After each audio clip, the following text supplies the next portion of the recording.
Iran America की जंग के बीच लॉकहीड मार्टिन ने रणनीतिक रूप से बेहद अहम मिसाइल की टेस्टिंग की है। यह टेस्टिंग सफल रही है। कंपनी ने ग्रिजली नाम के एक लॉन्चर से हेलफायर मिसाइल को सफलतापूर्वक लॉन्च किया है। टारगेट पे एक ड्रोन था। इसमें सबसे अहम यह है कि इसे एक साधारण 10 फीट के कार्गो कंटेनर के अंदर लगाया गया था। यह सिस्टम ईरान युद्ध में बड़ी भूमिका निभा सकता है। ग्रिजली एक खास तरह का कंटेनराइज लॉन्चर है। इसे कुछ इस तरह डिजाइन किया गया है कि इसे आसानी से ट्रक, जहाज या विमान के जरिए कहीं भी ले जाया जा सकता है। यह कम लागत वाले मटेरियल से बनी है और देखने में बिल्कुल सामान्य कंटेनर जैसा लगता है, जिससे इसे पहचानना बेहद मुश्किल होता है। यही इसकी सबसे बड़ी ताकत भी है। इस सिस्टम में लॉकहीड मार्टिन ने M299 लॉन्चर की तकनीक का इस्तेमाल किया है, जो हेलफायर और joint air to ground missile दोनों को लॉन्च कर सकता है। हेलफायर मिसाइल अपनी टारगेट ट्रैकिंग क्षमता के लिए जानी जाती है और इसका इस्तेमाल अमेरिका की सेना, नौसेना और कई सहयोगी देशों द्वारा किया जाता है। विशेषज्ञ मानते हैं कि ग्रिजली तकनीक भविष्य के युद्ध में गेम चेंजर साबित हो सकती है, क्योंकि इससे किसी भी सामान्य दिखने वाले कंटेनर को एक घातक हथियार में बदला जा सकता है। सामान्य कंटेनर के दो फायदे हैं। पहला, इसे हथियार मानना थोड़ा अजीब लगता है, इसलिए दुश्मन इसे निशाना नहीं बनाएंगे। यह भ्रमित करने वाला हथियार है। वहीं अमेरिका महंगे हथियारों की अपेक्षा सस्ते हथियारों की तरफ रुख कर रहा है।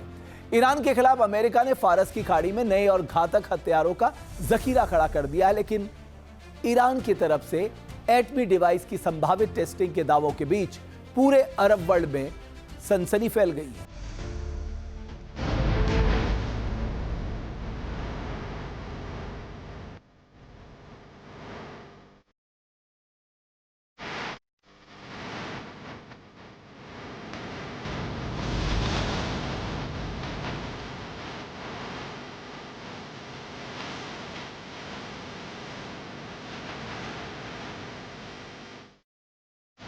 अगर अमेरिका से नहीं हुई डील तो क्या ईरान करेगा एटम बम की टेस्टिंग?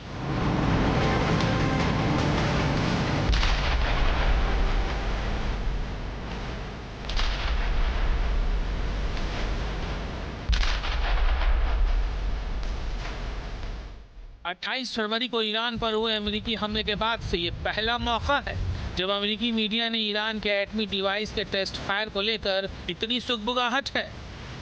अमेरिकी अखबारों में रिपोर्ट पब्लिश हो रही है। अमेरिकी सेनेट की कमेटी विदेश मंत्री मार्को रूबियो से ईरान के एटमी प्रोग्राम पर सीधे सवाल पूछ रही है, जवाब तलब कर रही है। दावा किया जा रहा है कि अमेरिकी विदेश मंत्री को सीधे पाकिस्तानी विदेश मंत्री ने यह खुफिया इनपुट दिया है।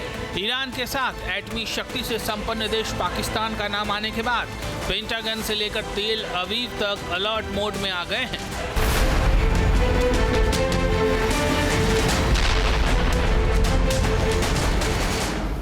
ईरान लंबे समय से दावा करता रहा है कि उसका परमाणु कार्यक्रम सिर्फ एनर्जी प्रोडक्शन और रिसर्च के लिए है, लेकिन अमेरिका और इजराइल ऐसा कतई नहीं मानते।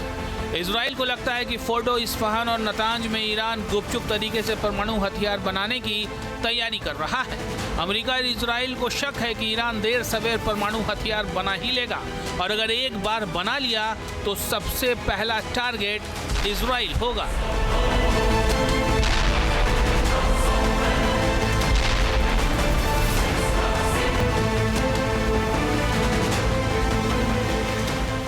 ईरान की एटमी कैपेसिटी को नाकाम करने के लिए अमेरिका और इजराइल ग्राउंड अटैक तक की योजना बना चुके हैं। अमेरिकी मीडिया रिपोर्ट्स में ईरान की एटमी कैपेसिटी और येलो केक को लेकर कई तरह के दावे किए जा रहे हैं।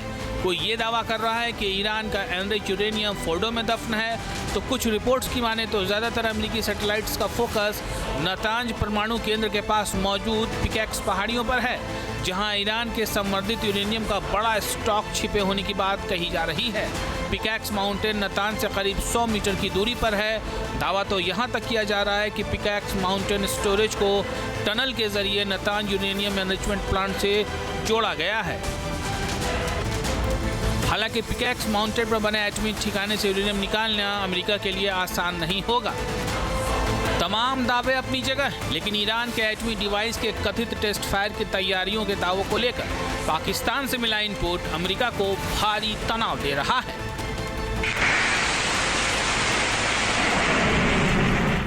आपके मोबाइल पर तुरंत आएगी ब्रेकिंग न्यूज। स्क्रीन पर सबसे पहले दिखेगी बड़ी खबर। देश दुनिया की हर खबर एक जगह। अब आपके मोबाइल पर तुरंत फटाफट इंस्टॉल कीजिए न्यूज नेशन ऐप और रखिए खुद को अपडेट।